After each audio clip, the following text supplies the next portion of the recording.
What's up everyone? Night 1 of Big Brother 25 has already taken place. There's been strategy talk, there's been alliances formed, and one house guest thinks another is a serial killer. We've got so much to talk about, so welcome to your live feed update. Okay, now right before we get started, if you want live feed updates every single day and you want to know everything that's going on in the Big Brother house, then look no further than this channel and hit the subscribe button. I will be covering Big Brother every single day until we say goodbye to the final house guest and the winner of the season. So please hit the subscribe button and hit the like button and the bell icon to get notified every single time a brand new upload goes live. Okay, let's kick this season off with a question. Of course, it was the premiere last night, which means that we got to see the first 17, I'm going to say, because I'm convinced there's going to be an 18th house guest. But anyway, the first 17. Let me know who is your favourite, your early favourite, in the comment section below. I'll start off. It's Sari for me. Sari is the correct answer. Everybody better put Sari. I'm joking, but let me know, folks. Let me know your favourite. Mine is Sari. Just starting that chain there. Let me know in the comment section below. Who is your favourite of Big Brother 25 so far? Alright, so a quick reminder from last night. We found out there was going to be 4 nominees initially, which was super interesting off the right off the bat. So we've got Jared, of course, who's on the block. I remember Jared the most because he was the one I was rooting for, and I was so bummed out that he ended up as a nominee. And he ended up as a nominee alongside Kirsten, and I also remember Corey, because Corey got dragged into the nether region. My childish mind almost made me laugh at that, but I refrained. And then the other person that went into, well, not the nether region, but the other person who became a nominee alongside those was Felicia. Again, another one of my favourites who I was really bummed out about. But anyway, it's a long week ahead. There's 4 nominees, things can change up, and then we found out that Survivor legend Sari Fields was actually in the house. Jared's mom was there to compete as well, and then of course the episode ends. But just before the episode ends, if you all missed this, Izzy pulled Jared aside, and it almost looked like Izzy recognised Sari straight away, and thus was a big fan of Survivor, and also realised quickly that Jared may have been Sari's son. So I think Izzy has basically cracked the code straight away. Knowledge is power, of course, in Big Brother. And you know, I said to my partner as soon as the episode finished, and you know, I was talking about how Izzy pulled Jared aside. Like I said to her, she is now the most powerful person in the house. Up until that point, at least. I'm not saying that continued for the rest of the night, but up until that point, she was the most powerful person in the house. Because when you've got information like that on night 1, you can, you know, if you just sit on that and you can sell people down the river, you know, that's going to make Izzy a liability in the future. So, say if Sari or Jared need to cut Izzy can just leak that. She can threaten that. It's a great piece of power to have, and people seem to like confirm that she definitely knew it later, because everyone was looking on Izzy's Instagram, and Izzy actually follows Sari on Instagram, so it's not like she's just a casual Survivor Sari fan. She actually follows Sari, so like I think she will have seen all of Sari's pictures of probably her family and everything like that. So Izzy most likely knows that Jared and Sari are a mother and son duo. But the question is, how long can they keep it secret from the rest of the house? But I guess we'll have to find out, because it's only day 1 of day 100. The feeds first began, and we found out the first alliance has been formed. I've got my notes on my laptop right now. So the first alliance, ladies and gentlemen, of the season, and it's an incredible name, is the Phalanx 5. Which to me sounds like an STD, or like it could be an STD. Or at least some kind of, like, you know, treatment plan for an STD. The Phalanx 5.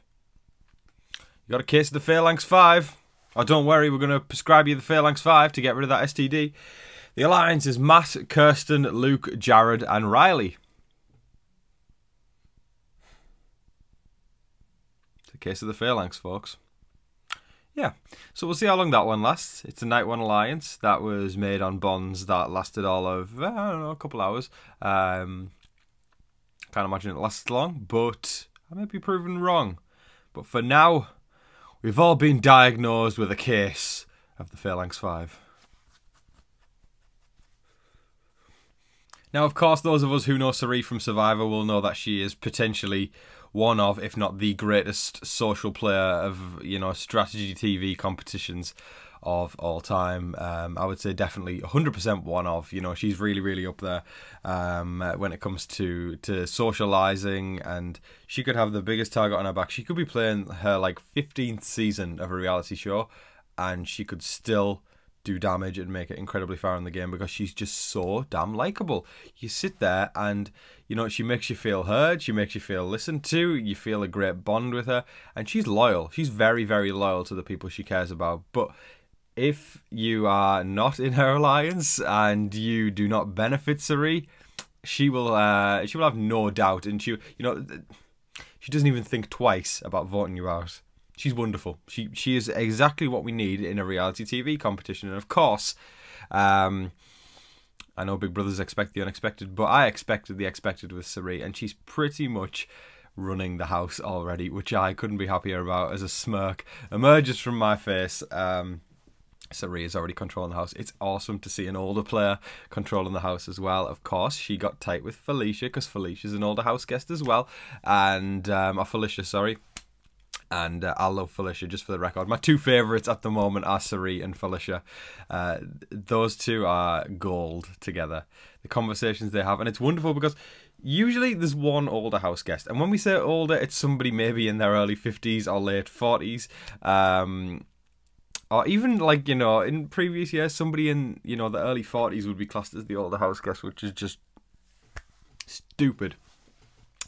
But there's actually a couple of older house guests, so we can see these brains coming together straight away, and all this, you know, wisdom, you know, of years of life, they're putting it to use, and they're really making things happen, especially Cirie. So anyway, Cirie decides already her strategy that she wants to start to control the house because, you know, she's a seasoned Survivor player. Like, spoilers here for some reality shows for The Traitors and Survivor just ahead right now, so tune out if you don't want to hear spoilers for that. I'll just skip ahead 30 seconds. Cirie has played Survivor 4 times, and she's came close to winning multiple times.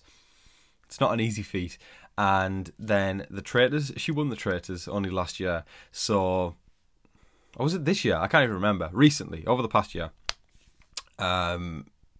She ain't messing around. She ain't wasting time. Cirie is getting to work right away. And her strategy is basically she wants to create a core 4.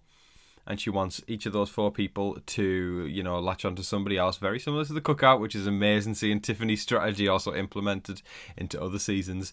And then she wants to have that as the outer 4, which then means she's controlling the vote.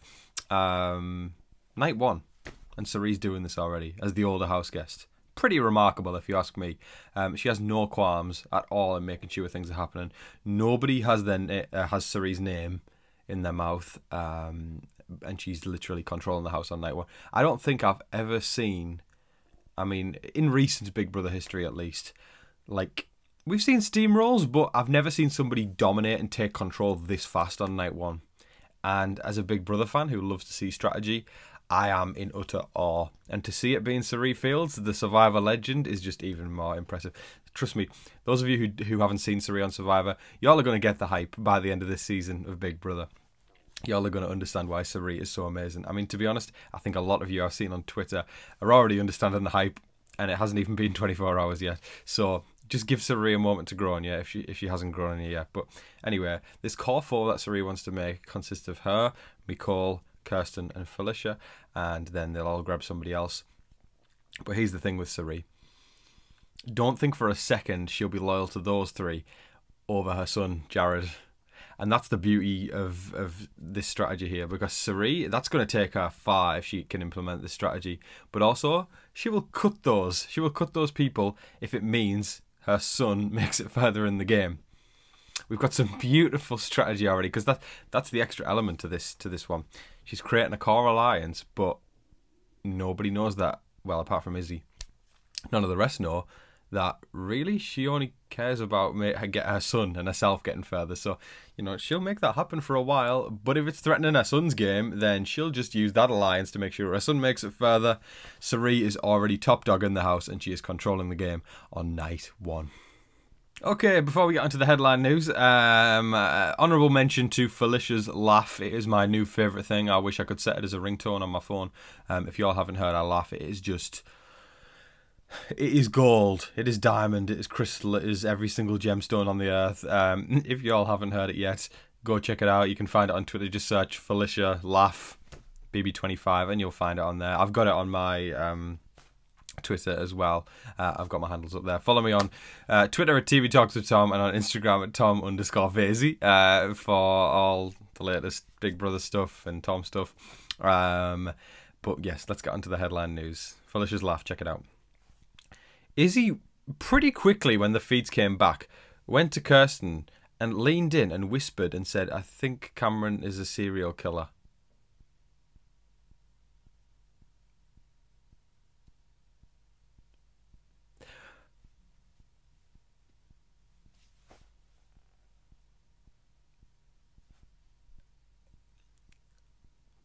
I know y'all like the Tom silences, but I didn't expect to be having one on the first live feed update of the season.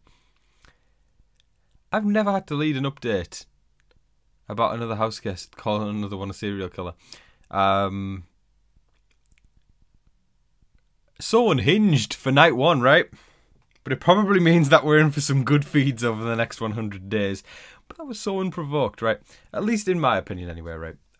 Cameron seems like a sweetheart. He's definitely, he cares about his family a lot. So much so to the point where, like, in every single conversation I've heard him in, he talks about his family all the time. Which is awesome. It's lovely. But again, remember, it's Big Brother. Like, you got to start talking the strategy. But he's definitely a sweetheart. He's super endearing, and I like him a lot. I don't know. Izzy just straight up called him that, and I know it's I get it's a joke and everything like that. But it was just such an unhinged comment to make on night one. But I like Cameron. I do like Cameron a lot. But yeah, I think like social media was like, whoa, like they were kind of taken aback by that. Not in like necessarily a bad way, because a lot of people were laughing, but that was like, I didn't expect it. Put it that way, I did not expect Izzy to say that Cameron is a serial killer on night one. But anyway, we saw like over that conversation anyway, Kirsten and Izzy started to get a little bit of a bond going. Kirsten, you know, gave her like the little heart emoji with the fingers and said, you know, you stuck with me and everything like that. I don't know if that's necessarily going to be the case though, because as we go into tomorrow's live feed update, I'll give a little tease. This morning, it doesn't seem like Izzy is as tight with Kirsten as we thought Kirsten was going to be as tight with Izzy, so we need to talk about that in tomorrow's update, which is another reason why you should subscribe to my wonderful, amazing live feed updates.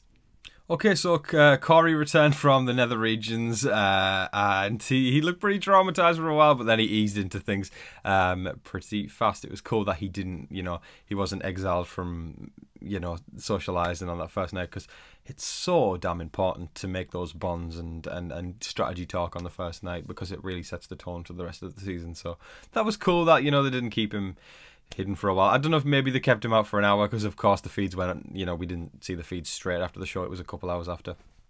But anyway, Corey talked a big game in his VT package for when he was about to start the show, and I was like, okay, I'm here for this. You know, he's talking the talk, but let's see if he can actually walk the walk. I don't know if he can walk the walk. He walked right into the room with Suri and started fanboying over the fact. And I would, listen, right, if I met Suri on the street, I would do the same. If I was in the Big Brother house, I would not do this.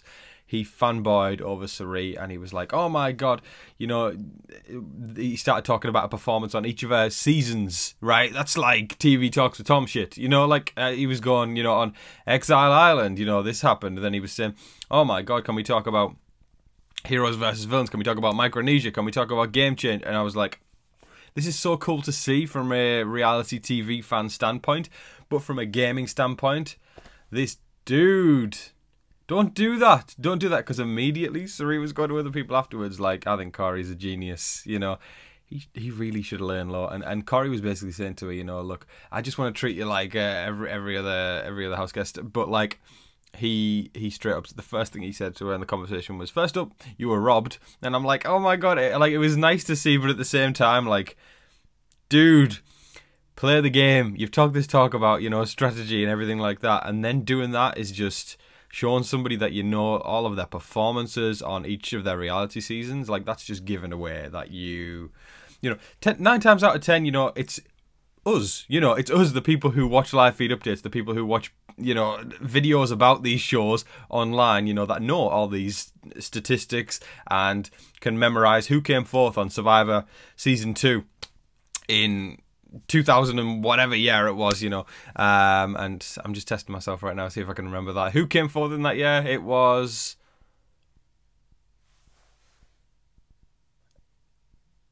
Elizabeth? Somebody tell me if I'm wrong. I swear to God I know that. Elizabeth came fourth on Survivor in 2, I think. This is such a random tangent right now. Let's go back to Big Brother. Just testing myself. Anyways, that is the kind of energy Corey gave. And it was a big mistake on his part. And with him being a nominee as well, it's looking like he actually could be the one on the outs right now, because Jared is, I think Jared's like playing kind of hard with some of his social connections, but also he's got the backstop that is somebody on the Mount Rushmore of Survivor. So that can bail him out of things. Corey doesn't. Corey is somebody who is fanning out, which is awesome, but not in the Big Brother house. Can't do that strategy. And he's got not much to fall back on. So at the moment, if the eviction was, say, tonight, I would say Corey's going home. But again, there's a week of gameplay left to go. But that was a boo-boo on Corey's part. That is all of your live feed updates for today, folks. I thoroughly hope you all enjoyed watching. It is great to be back. And what a night one. That was definitely, for me at least, since I've started doing these live feed updates. And I started on 22, I believe. So this is my 4th season covering Big Brother now. Wow, time flies. This has probably been the most fun night one feeds for me to talk about. Just so much happened. And a lot of strategy, which is perfect for me. And lots of good characters. I don't want to jinx this, but I don't know. I'm getting a good feeling about this season. Let me know, guys, in the comment section below how you're feeling about this season so far. Have you got favourites? Is there anyone you're rooting for? Who you hoping gets evicted first? There's so many questions. And we've got 100 days of it, which I cannot wait for. Thank you so much for watching, everybody. If you even enjoyed this, just like even 1%, I would encourage you to hit the subscribe button. Not that I'm biased or anything, but also hit the like button and the bell icon to get notified every single time a brand new upload goes live. I hope everybody's staying safe and keeping well out there and staying happy. Big Brother's back. It's a win. It's a win in my eyes. Thank you again, everybody, for watching. I appreciate you all. Sending love to you all. Sending kisses. Don't forget to like, share, comment, subscribe, do all of that wonderful stuff. But until your next live feed update, I've been your host, Tom Vasey. Good night.